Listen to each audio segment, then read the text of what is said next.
Welcome to Easy Patterns. In this video, we'll be demonstrating how to create a square neck dress. You can find the pattern available for purchase on our Etsy store.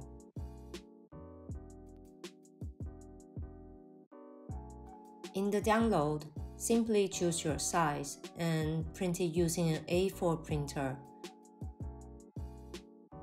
Be aware of the computer printing scaling setting. The scale needs to be set at 100%. So let's get started with what you will need to make this dress.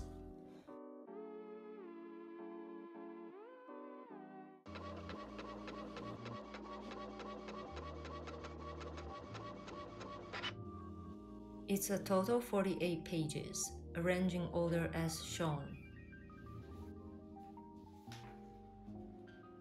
Once you've stuck them together and snipped along the lines, you're all set. However, if you prefer to skip the puzzle part, we have an A0 size option available for printing at the print shop. In this tutorial, I will show you how to create square neck dress using lightweight, moderately stretchy jersey fabric. For cutting the fabric, I'm demonstrating a version without a back center line running through the dress, so I'm opting to cut the back panel pattern on fold.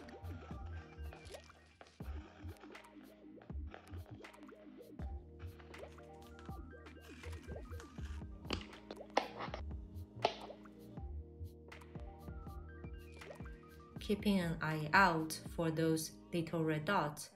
Once you're done cutting, remove the pins, and you might want to mark the wrong side to make sewing easier later on. Let's start with the neckline interfacing. We're using some non-stretching interfacing tape to give the neckline a bit of structure.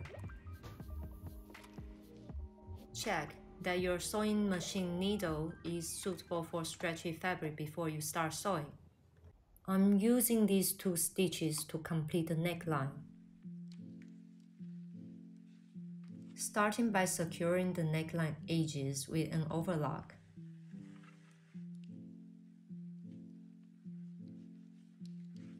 Then, bring the neckline interfacing and the front piece together, ensuring that the right side face each other. Sew along the edges, leaving a 1 cm seam allowance.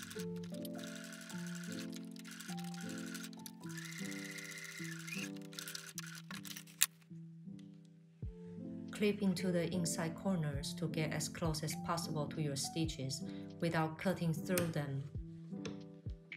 To prevent the neckline from flipping out, stitch a 0.6 to 1 cm seam allowance along the neckline on the right side.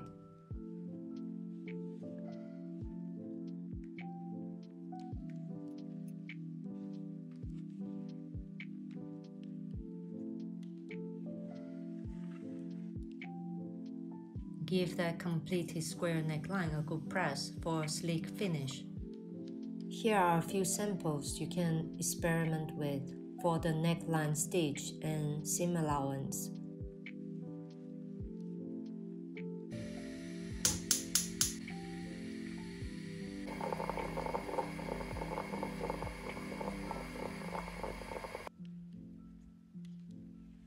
Next step is to join the front and back pieces by sewing the shoulder seam.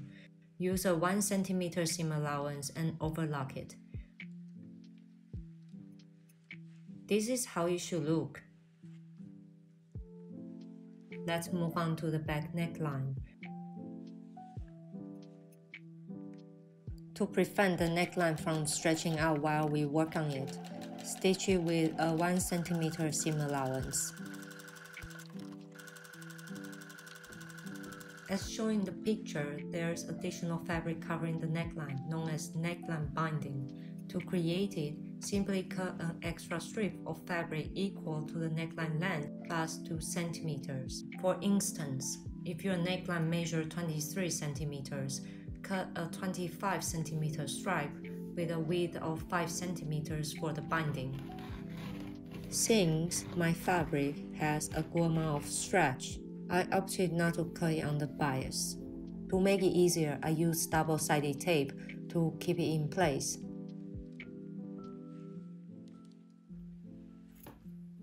Then I apply the double-sided tape to the right side of binding.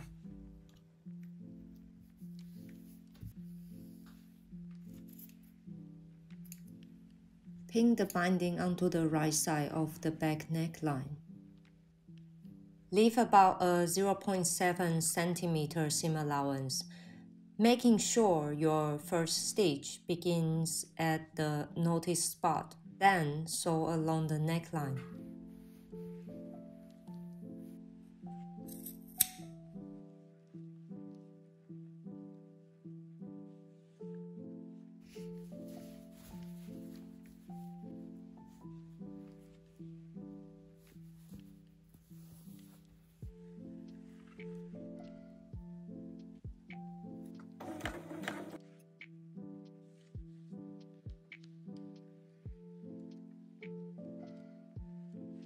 Voila!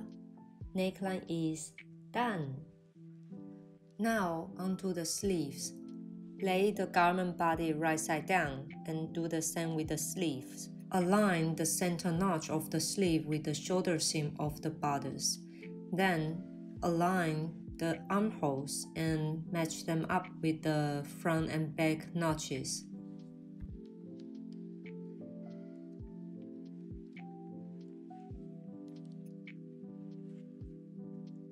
Work through the smaller sections using plenty of pins as you'll be sewing two different curves together.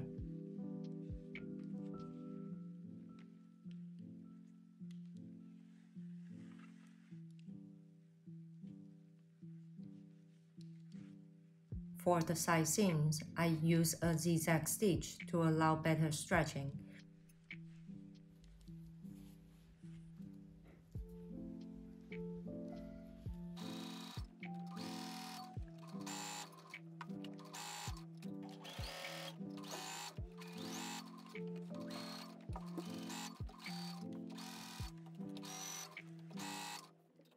To complete the sleeve, what I do is fold them in by about 2 centimeters and then hem them using your preferred method. You can either use a professional double stitch like the one shown on the right side of the picture or opt for a zigzag fold, whichever you prefer. For how to finish your seams, you can find more information in this video. I hope you enjoy this tutorial, and if you end up making this dress, please share with us on our Instagram. Subscribe for more tutorials. Thanks for watching. See you next time.